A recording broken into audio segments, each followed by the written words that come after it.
Welcome back to Nick Lenz's Comic Corner, Classic Lesson Non-Classic. This is episode number 2940 and Doubleshot number 2834.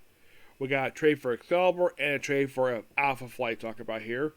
And in the case of Excalibur, this is the last book to discuss for this whole entire series because, well, I've discussed everything else. This is the last thing discussed for that one. Alpha Flight, it's one of the two remaining volumes to discuss that one. Excalibur, we're discussing New Excalibur. This is the first trade, collecting the first 7 issues of the series, Defenders of the Realm, written by Chris Claremont, of course, who wrote the previous volume. And basically, the New Excalibur lineup is basically just a 21st century version of Excalibur. Well, the more popular one. It's a new configuration of it. And my guess is they got the idea probably to do New Excalibur, probably due to the success that New Avengers was getting, so why not do it for Excalibur as well? The lineup is interesting because no one expects this. So, for Captain Britain, now, his wife has mysteriously disappeared. Megan has disappeared, and Courtney Ross appears in this issues, and of course she thinks this might be an imposter, but then they kind of are together, kind of, throughout the whole book. And also, the other members of this book are quite interesting. We have the Juggernaut join this roster. Yes, the Juggernaut. Along with Dazzler. Pete Wisdom's obviously here because he's common with Excalibur. And Nocturna. From the Exiles, believe it or not. Yes. Who Juggernaut brought her over here from the Exiles book.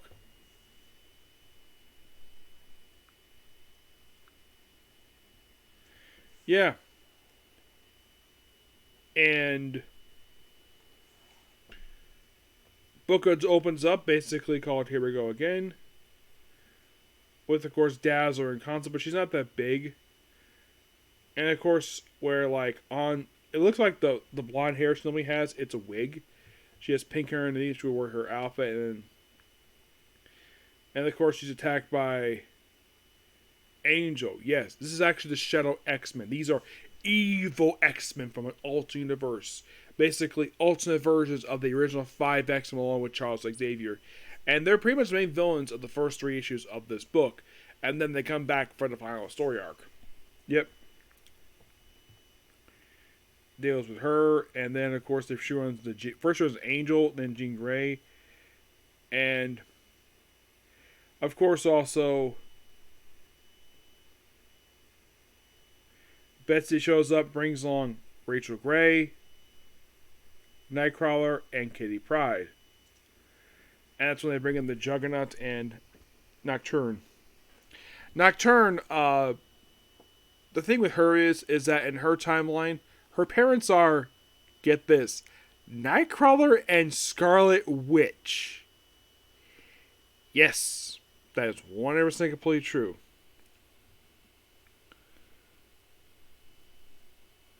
I think Alice is died, but no, she's alive. And of course, basically, the whole thing with the... Of course, when he sees Courtney Ross, he's like, it's an imposter who killed her.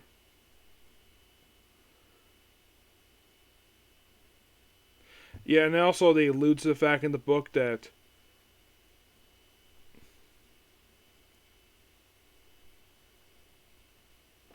Kitty Pryde and Pete Wisdom used to date in the first volume for Excalibur, except Clemma didn't write that.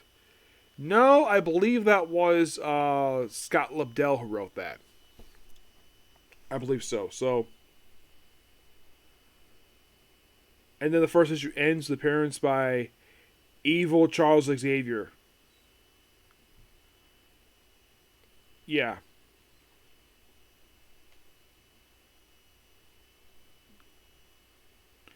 Of course, they can mess this there, but they actually just, well, the whole evil Charles Xavier thing.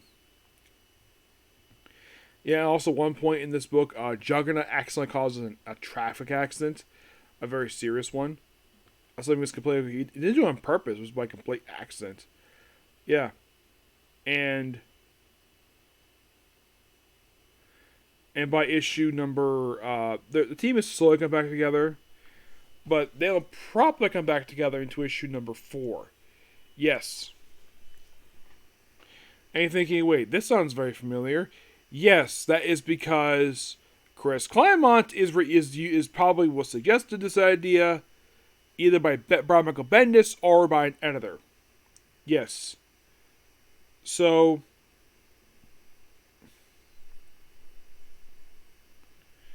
you have one point of Juggernaut trying to simply trying to stop this lady from being hurt, and because she's going in the middle of traffic.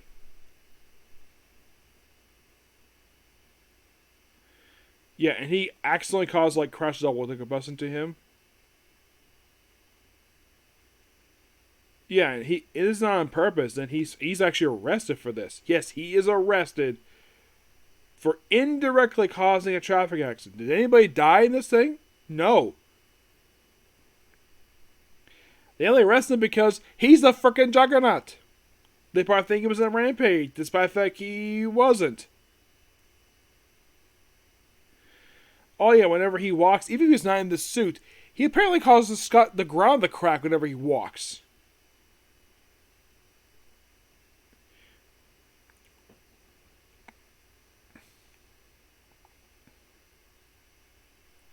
And by issue 3, the Shadow X-Men are gone. And then pretty much by issue 4 begin a new story arc. Also, the first 3 issues were part of the Examination story crossover. Now with issue 4, they bring in the character Lionheart from New Avengers. Well, excuse me, from Avengers. And this is her return to UK in this issue. She also is beating the crap out of Captain Britain, due to the fact that if she dares see her own children, they'll die. And you're like, what? Why the heck is this possible? Oh yeah, and this issue is also, and get this, Juggernaut's attorney in this issue is She-Hulk, the same woman who they allegedly slept with. Yes, seriously. That this is actually the second time Juggernaut's been on trial and She-Hulk has been his attorney. But at least they're not having sex right afterwards, because that's what happened. There was a joke in the She-Hulk comic where she says, "I did not sleep with the Juggernaut." And then it's revealed that She-Hulk was from an alternate timeline. So yeah, because Pete Wisdom, all charges were dropped because of just a complete accident, misunderstanding. And of course he joins up with, of course, Excalibur. Yeah, they meet up with a woman who's called Excalibur as well.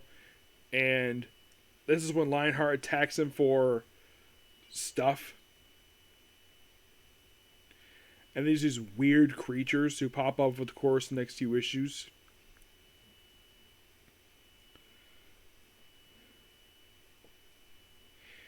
Now, who at this point is causing Lionheart to say this? It's not really known. Also, they did mention, I thought you were in the Avengers. They disbanded.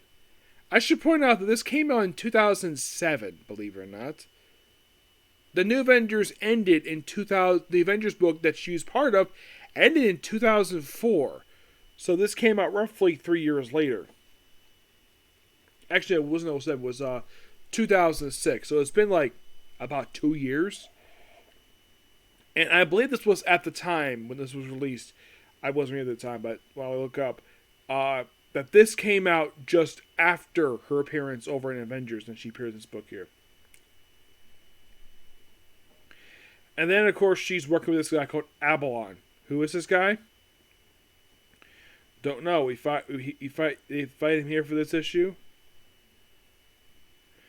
And then move on to the very next issue of the book.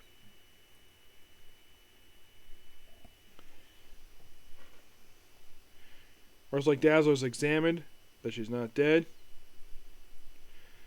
And they kind of, in a way, set up a new base operations. It's no longer... So the headquarters of this Excalibur is not the lighthouse from the original series. Well, because that was destroyed and later rebuilt. This time it's a lake house. Yes, it's a lake house owned by MI13. Which, okay. Yeah, it's a house. Which I believe was something similar they did in the previous book, where they were headquartered out of a house throughout the main end of the book after the original headquarters was destroyed by issue 50. Oh, and that lighthouse was later rebuilt years later and revealed to be the residence of Brian and Megan during the events of the first only for X-Men Gold. Oh, by the way, Sage is this book too. Yes, Sage is here. And there's also references to, like, basically, yeah, at one point, Juggernaut hallucinating Sammy. Sammy was a kid from the Chuck Austin X-Men book, where Juggernaut briefly joined the Brotherhood and he nearly killed him. Oh yeah, and this two-parter, they deal with Black Tom Cassidy, Banshee's evil cousin. Yep. Also, Juggernaut has a belt now. Yes, in this book he has a belt. So, I guess the artist working with Chris Claremont in these issues, Michael Ryan, decided to update Juggernaut by giving him a belt. So, probably signifies he's a good guy now. So I take out the helmet, so he's back normal. And of course, basically, Juggernaut deals with Black Tom Cassidy. And that's pretty much the book in a nutshell. I gotta admit, really good opening 7 issues this book. Fantastic. I give these issues a 10 out of 10. Next up we have is Alpha Flight, written by Scott Lobdell. Interesting he would write this book, given the fact he didn't write the first volume for the book. Yeah, he did. He wrote the first volume for the book. As a matter of fact, he was the penultimate regular writer for the book. It is shocking he came back this book. So, this is part of a trade known as Alpha Flight Volume 1, You Gotta Be Kidding Me, which collects the first 6 issues of this volume. The artwork of this book is done by Mike Morales. Really good artist. So in these issues, Sasquatch wants to reform Alpha Flight out of sheer randomness. By the way, this came out in 2004. Roughly about 5 years after the first volume, and roughly 5 years after the previous volume had just ended. After 20 issues and an annual, they released this book. Yep. And so, Sasquatch forms a brand new Alpha Flight for these issues. Yes, a brand new Alpha Flight. Which is comprised of himself,